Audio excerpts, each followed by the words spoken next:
2025 Toyota Crown. Well, no, it came out back in 2023 as a replacement of the Avalon, which no longer in production, stopped in 2023, was replaced with this one. After spending some time with this car, I have a few thoughts, and I think it's a better option car than an Avalon. So I think they hit the mark over here, and let's take a tour around the car. I'm 6'2" for reference and very comfortable. So what we have today here is the 2025 the XLE model, which is the base model of the Crown, Toyota Crown. So it came out. This car has a long heritage. I wonder why the lights are not on. Let me turn on the lights, the hazards and all and everything. So this car dates back to the 50s. Back in the 50s, like 19, this is like came out after the Land Cruiser in the 50s, in 1955, if I wasn't mistaken. Correct me if I was wrong. And it was a legend and a league on its own, and it came out to the States and then got discontinued in the 70s. They didn't make it great, and it had a Crown logo that was before, and it was a league on its own, just like the Land Cruiser.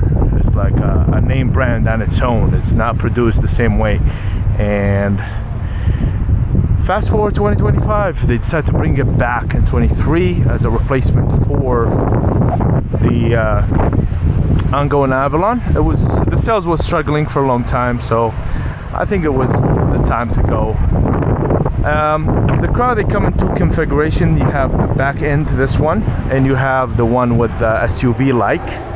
If it was my money, I would probably go with the SUV back, the larger. It kind of fits the look of the car. The car is kind of like I don't know, lifted SUV, or like SUV that's trying to look like a sedan, or I don't know. I feel like the front, they nailed it. It looks pretty cool, very distinctive modern Toyota products with the grille. And the back, I just don't like it as much. I will probably go with the SUV one. So we have over here the 18-inch. It's pretty large wheels and a lot of wall as well. So very soft ride with these ones. These ones, they all come with all-wheel drive, unlike the old Avalons, which only came with a front-wheel drive. You have to pay extra to get the all-wheel drive. I believe in the last one before they get discontinued.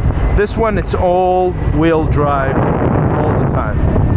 The base model, including the base model, all the way to the top trim. So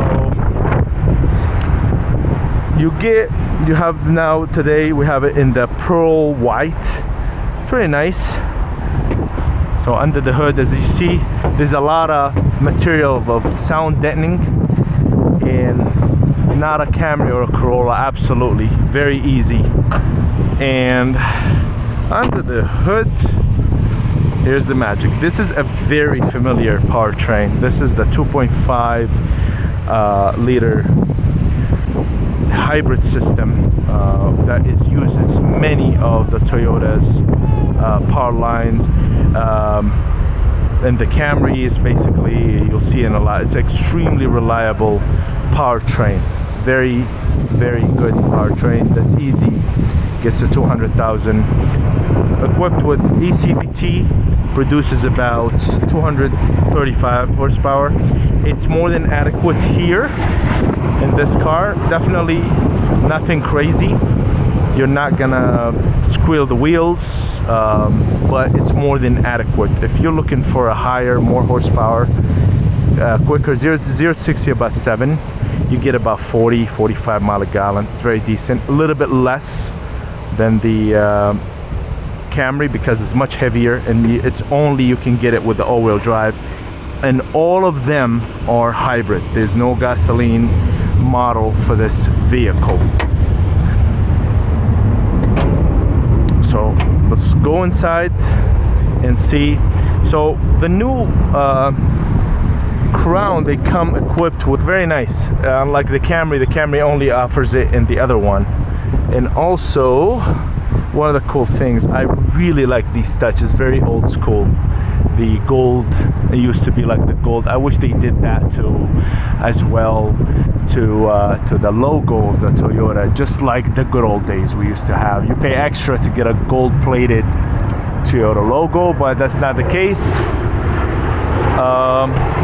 In the back, just so you know, you have made in Japan in both doors. So to remember that this car is made in Japan, even though it's a good thing. But keep in mind, if you get a car made in Japan, for the most part, at least for Las Vegas here, and you have to fix something, you might have to wait a little bit longer, because parts might be a little bit difficult. At least speaking of, as I'm taking this video, parts can be a little bit difficult to get.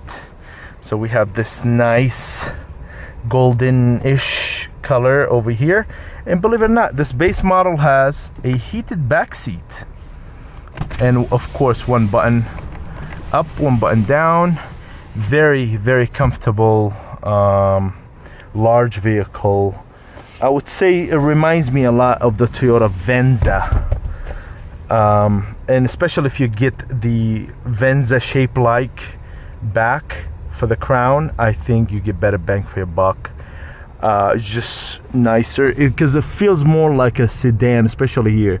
The hatch is, it's kind of like more of a sedan, but looks like a hatch, but it's not. So over here you have two. Very comfortable. They all come with leather seats. Let me turn this off. You can get the we're gonna jump in the front. So let me sit behind myself. You have two type C, which I do not like. I wish they were type A. You got a vents in the back, very standard. Very good headroom. You have to go to the top trim to get the option of the sunroof, which it's like the panoramic. Let me switch that back the way it was. I wear hats, so me sitting behind myself. Again, I'm 6'2". It's pretty comfortable. You got a seat, got a water bottle holder right here. You have a pocket over here. Very nice, very premium, very Lexus-y, if you will. And that's the cockpit. And let's hop in the front. I also want to demonstrate a few things about the trunk size. Cool thing, it's all coming in LEDs, which is very cool. And if you reach right here in between the N and the W, that's where it pops. Nothing usual. It's fully operated manually. There's no close button for it. So here, here's your battery. Sits right here. And let's see underneath if we have a tire. And yep, we do have a spare. Look at that. And last time I've seen this, it was a long time ago. You have your unit, which I hope this trend just not, I hope nobody just keep the tires, keep the spare. We need them. So it's a 5-star. And I'm gonna fold the seats. So it's a 2 stages. You pull the levers here. Okay, and now as you guys can see, most modern Toyotas, they move the seat, they move the battery, the hybrid battery from here to underneath the seat, so that creates a little bit of a increase or stadium seating, like, if you will. And let me fold this one as well. And because, and over here, if you own any of the Toyotas, do not block this one. This is how the hybrid battery, that's where the hybrid battery lives. That's where the hybrid battery breathes. Make sure this stays clean, and so to avoid premature failure. Back to the back seats. So It's just a little hump, otherwise it's adequate. I would say it's decent, nothing to complain about. Yeah, so if you have longer items, it can fit over here. Mind you, because of they moved the seats underneath the seat, there's a hump over here, so just keep that in mind. That's why I said I like the more Venza like crown than this one. Okay, so we check the space over here. Gonna keep this down and let's go for a drive. Close that door right there.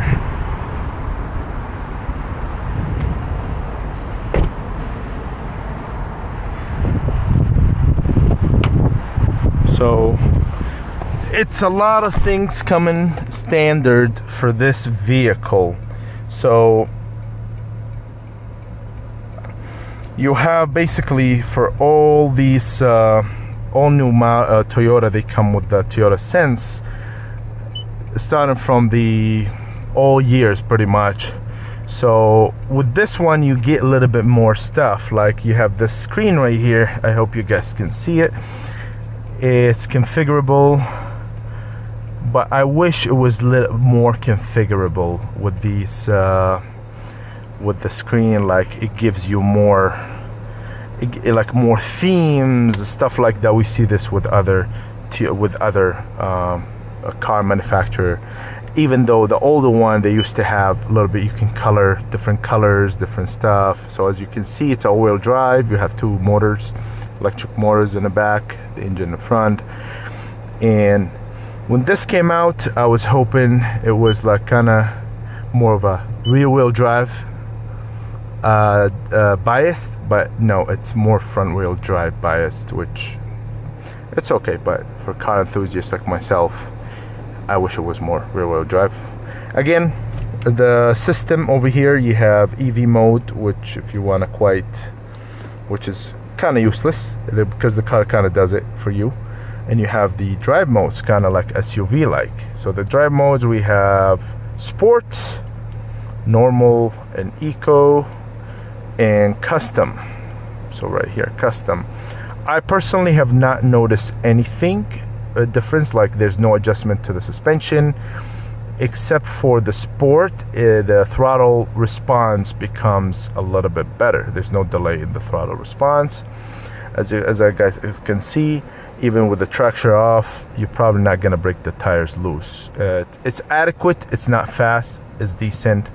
There's a few things you're probably not gonna find in a standard Toyota Camry, for example, because they share the same powertrain. You can heat up the seats, heated seat and cooled, heated and cooled, and also you can heated and cooled steering wheel comes standard. So that is really cool. Okay, I did not feel anything when I turn on. I don't know if actually there's a cooling feature for the steering wheel, but definitely when you turn on the heated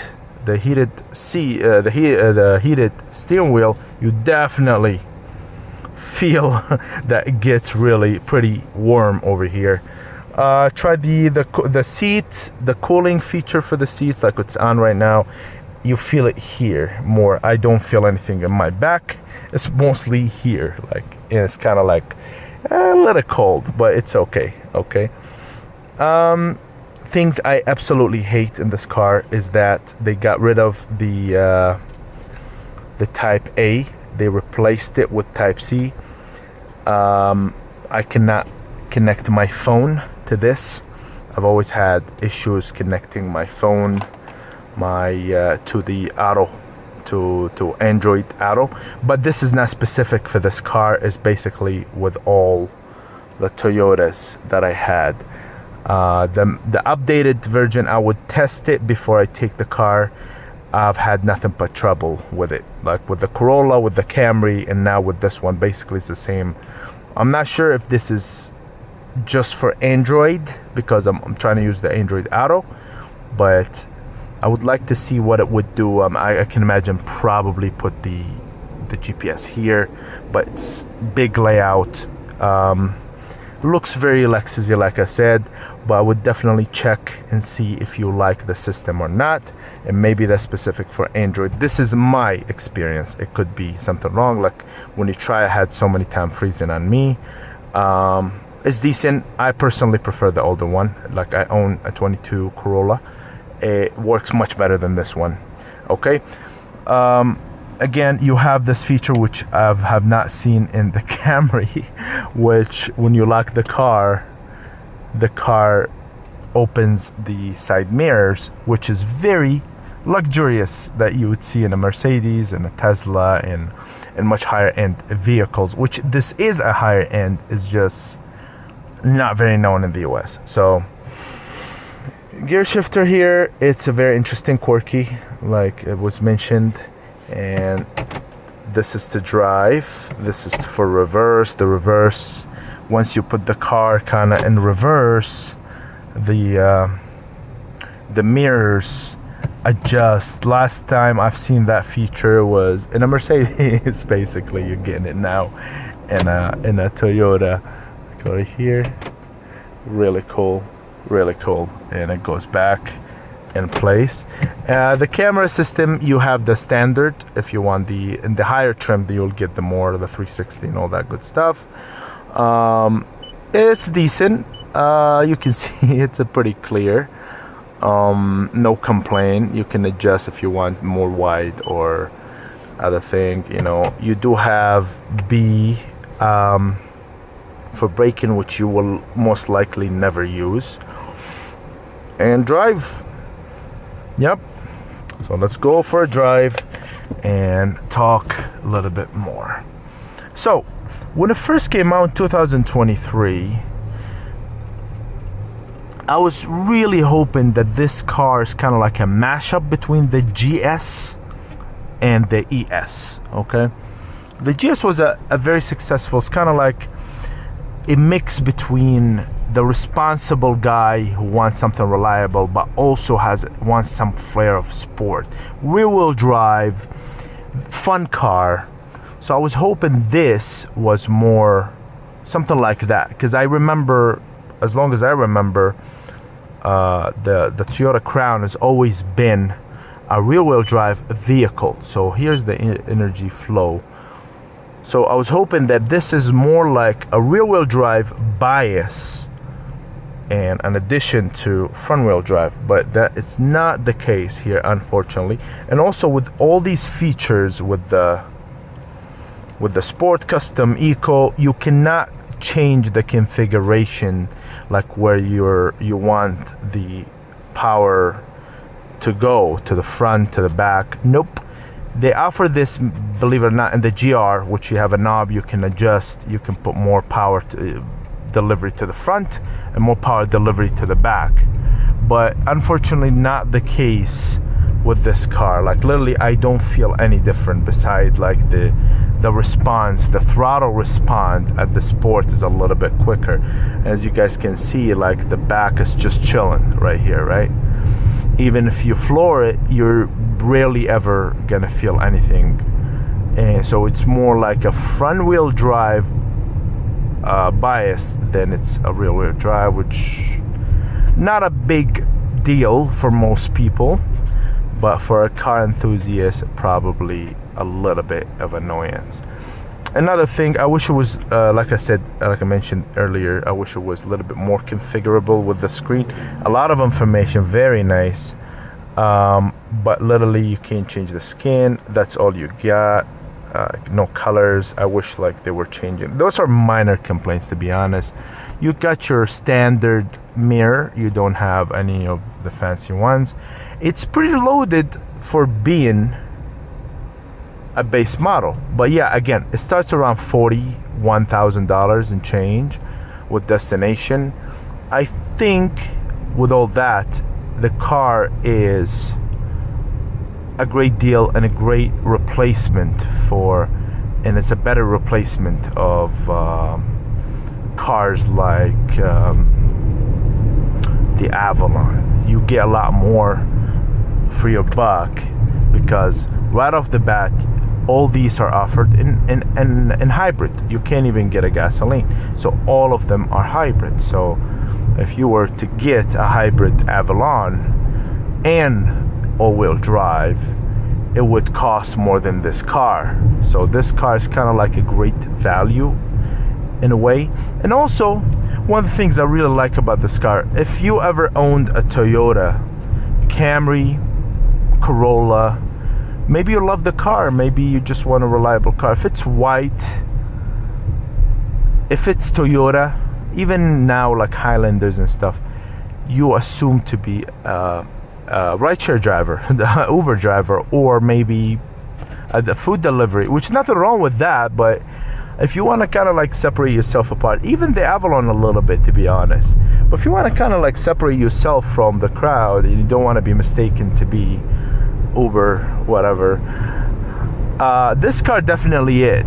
You're not, this is not a typical Uber car, right? Even though it has the exact same powertrain in a Toyota Camry, which is just as reliable as cars as such, really. And very nice looking car. It's a very understated, but also like there's a class to it. Like that's one thing I like.